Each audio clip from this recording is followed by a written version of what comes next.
Good morning students. पिछली कक्षा में हम लोगों ने इंट्रोगेटिव सेंटेंस के बारे में जाना था। आज के इस भाग में हम लोग इंपैरेटिव सेंटेंस के बारे में जानेंगे, जो कि सेंटेंस का तीसरा भाग है।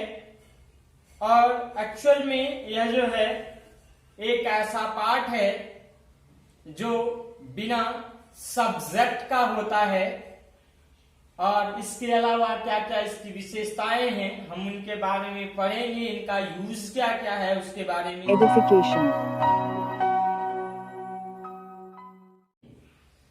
तो आइए हम लोग देखते हैं तो what is an imperative sentence. Actual में इंपैरेटिव जो है वह आदेश से संबंधित है। यह जो वाक्य है वह आदेशात्मक वाक्य है, किसी को कुछ आदेश देने का काम करेगा या फिर कुछ वैसे ही चीज जो किसी व्यक्ति को कुछ करने के लिए प्रेरित करेगा, इंप्रेस करेगा किसी चीज को। सिंपल वे में समझ सकते हैं। तो डेफिनेशन पे अगर हम आए तो कहता है अ सेंटेंस विच गिव, एक ऐसा वाक्य जो देता है क्या, ऑर्डर, आज्ञा, रिक्वेस्ट, विनती, एडवाइस, सलाह, फॉरबिड, मनाही, एंड कमांड, आदेश। इस तरह से हम यहां देखेंगे कि एक ऐसा वाक्य जो हमें आज्ञा, विनती, सलाह, मनाही या आदेश के भाव को देता है, हमें ऐसे कुछ करने के लिए प्रेरित करता है, तो उसे इंपैरेटिव सेंटेंस कहा जाता है। अगर हम इसके फीचर्स की बात करें तो यहाँ पे है, कहता है starts with a man verb. ये क्या है, एक मैन वर्ब से स्टार्ट होगा। जहां पे हम लोगों ने असर्टिव में देखा कि सेंटेंस सब्जेक्ट से स्टार्ट होता है, और इंट्रोगेटिव में हमने देखा कि सेंटेंस या तो हेल्पिंग वर्ब से या फिर WH वर्ड्स और हेल्पिंग वर्ब से स्टार्ट होता है। अब यहाँ बात करें इंपैरेटिव सेंटेंस की, तो यहाँ पे क्या होता है, जो हमारा सेंटेंस है वो किससे स्टार्ट होता है, वो मैन वर्ब से होता है, यानी जो वर्ब होता है उससे सेंटेंस हमारा स्टार्ट होता है।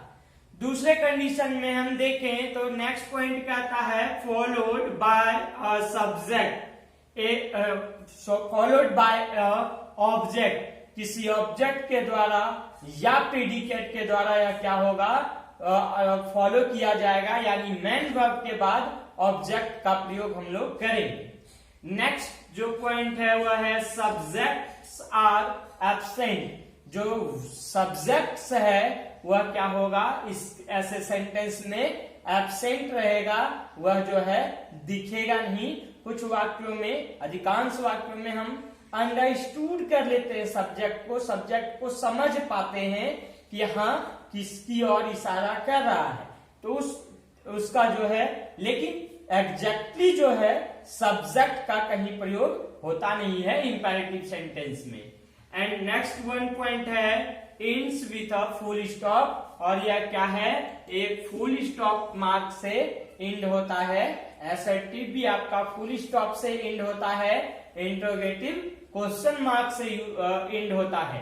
तब हम यहाँ बात करें नेक्स्ट पॉइंट की, प्लीज और kindly are used in request, और विनती के वाक्यों में जो है वह प्लीज और काइंडली जैसे वर्ड्स का प्रयोग किया जाता है। वाक्य को जो है, सेंटेंस को और ज्यादा नम्र बनाने के लिए, अपने विनती को और ज्यादा नम्र बनाने के लिए प्लीज और काइंडली जैसे वर्ड्स का प्रयोग जो है नॉट ऑफ एक्सक्लेमेशन के साथ किया जाता है, विस्मयादि बोधक चिन्ह के द्वारा किया जाता है। अब हम इसके फॉर्मेट की बात करें तो पहले ही मैंने कहा कि यह मैन वर्ब से स्टार्ट होता है और ऑब्जेक्ट को से फॉलो होता है, तो सिंपल वे में इसका फॉर्मेट बिल्कुल ही इजी होता है, मैन वर्ब प्लस ऑब्जेक्ट। अब बात करें इसके पार्ट्स की, तो यह भी जो है यह दो टोन का होता है, एक अफर्मेटिव टोन का, दूसरा नेगेटिव टोन का। एक्चुअल में ये पॉजिटिव और नेगेटिव होता नहीं है, बल्कि उसका टोन होता है, यानी उसके प्रयोग के हिसाब से हम वैसा यहाँ पे करते हैं। तो जैसे कि अगर हम उसका अगर नेगेटिव टोन की बात करें तो यह अपने साथ डू नॉट को फॉलो करेगा, और डू जो है वह हेल्पिंग वर्ब भी है और मेन वर्ब भी है, तो इसका दोनों में उपयोग होता है। अब हम एग्जाम्पल की बात करें तो पहला एग्जाम्पल है कट दिस ट्री। तो यहाँ पे आप देख सकते हैं कि कट जो है वह मेन वर्ब है, दिस ट्री इस पेड़ को काटो। तो क्या इसमें कोई सब्जेक्ट है? बिल्कुल नहीं, इसमें कोई सब्जेक्ट नहीं है, यह तो मेन वर्ब है। कट दिस ट्री ये पूरा ऑब्जेक्ट है, इस पेड़ को काटो। तो कौन काटेगा, कौन बोल रहा है, ऐसा कहीं पे कोई मेंशन नहीं है, सिर्फ यह है कि इस पेड़ को काटो। तो इस तरह से यह क्या है, अगर हम बात करें कि यह किस प्रकार का सेंटेंस है, तो यह लगता है कि यह हमें ऑर्डर या कमांड देने का काम कर रहा है, आदेश दे रहा है, या फिर हमें बता रहा है कि इस पेड़ को काटो, कमांड दे रहा है। Do not cut this tree. अब इसी के नेगेटिव टोन की अगर बात करें तो कहता है इस पेड़ को मत काटो। तो इसके नेगेटिव में मत लगा हुआ रहेगा, तो डू नॉट का यूज होगा। तो डोंट कट दिस ट्री यानी इस पेड़ को मत काटो। तो ये क्या कर रहा है, या तो इसको रिक्वेस्ट कर सकते हैं, नहीं तो फिर हम इसको फॉरबिड भी कर सकते हैं। हो सकता है विनती कर रहा है इस पेड़ को मत काटो, नहीं तो कोई मनाही भी कर सकता है कि इसे इस पेड़ को मत काटो। अब please give me some food. Please है, देख के हम कह सकते हैं रिक्वेस्ट कर रहा है, निवेदन कर रहा है। क्या? गिव मी, गिव हो गया सब्जेक्ट, ऑब्जेक्ट, प्रेडिकेट या कॉम्प्लीमेंट कर सकते हैं। तो गिव मी सम फूड, मुझे कुछ खाना दो, कृपया मुझे कुछ खाना दो। कौन सा सेंटेंस है ये? रिक्वेस्ट का सेंटेंस है। ओके, नेक्स्ट चले हम काइंडली हेल्प अस, कृपया हमारी मदद करें। ये हेल्प जो है वो वर्ब है, अस ऑब्जेक्ट है, काइंडली से जुड़ा है। सेंटेंस क्या होगा? रिक्वेस्ट का होगा, विनती कर रहा है हमारी मदद करें।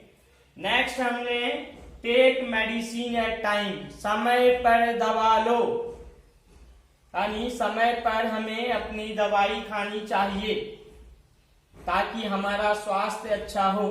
तो इसके लिए यहाँ पे क्या कर रहा है, वह तो सलाह देने का काम कर रहा है। बाद बाकी दवाई हम समय पर खाएं या ना खाएं, या हमारी जो है समस्या या समाधान जो आप समझे वो हो सकता है, लेकिन यहाँ पे यह क्या कर रहा है, एडवाइस कर रहा है।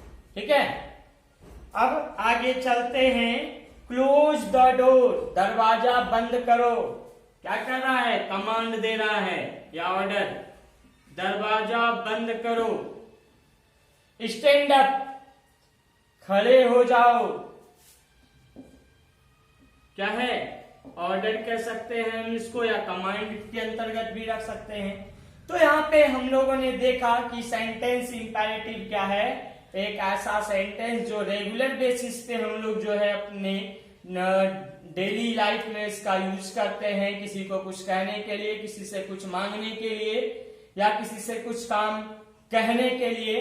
इस तरह से हम लोग इसका उपयोग करते हैं। तो डेली लाइफ में भी इंपैरेटिव सेंटेंस के काफी प्रयोग होते हैं। जैसे हम लोग खुद ही घर में कहते हैं कि खाना दो, पानी दो, तो या फिर काम करो, यानी जो भी चीज हम किसी को कुछ कहने के लिए या कुछ करने के लिए कहते हैं, तो हम लोग उस जगह पे इंपैरेटिव सेंटेंस का प्रयोग करते हैं। जैसे अपना होमवर्क पूरा करो, किताब पढ़ो, एक पत्र लिखो।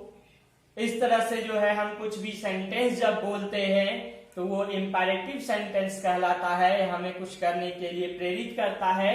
तो इस तरह से हमने देखा कि इंपैरेटिव सेंटेंस के फॉर्मेट क्या है, तो यह मैन वर्ब और ऑब्जेक्ट पर बेस्ड है। अगर नेगेटिव टर्न है तो डू नॉट उसके साथ लगेगा। अगली जो मुख्य बातें हैं वह क्या है कि यह मैन वर्ब से शुरू होता है, ऑब्जेक्ट से खत्म होता है, ये सॉरी ऑब्जेक्ट के द्वारा फॉलो किया जाता है। इसके अलावा इसके यूजेस को हमने देखा कि कैसे सेंटेंस ऑर्डर या कमांड के होंगे, रिक्वेस्ट के होंगे, या फिर एडवाइस या फिर फॉरबिड के कैसे सेंटेंस होंगे। तो इस तरह से हम लोग इस सेंटेंस को देखे। उम्मीद करता हूं कि समझ में आया होगा, और अगर समझ में आया हो तो लाइक करें वीडियो को, कमेंट करें और शेयर करें, ताकि अन्य भी जो है इस सेंटेंस के अध्ययन को पूरा कर सकें और अपनी पढ़ाई जो है वो कंटिन्यू जारी रख सकें। अगले पार्ट में हम ऑप्टेटिव सेंटेंस के बारे में पढ़ेंगे, जो इंपैरेटिव सेंटेंस का ही पार्ट माना जाता है। तो देखते हैं हम लोग, आगे भी हम अपनी पढ़ाई जारी रखेंगे। धन्यवाद।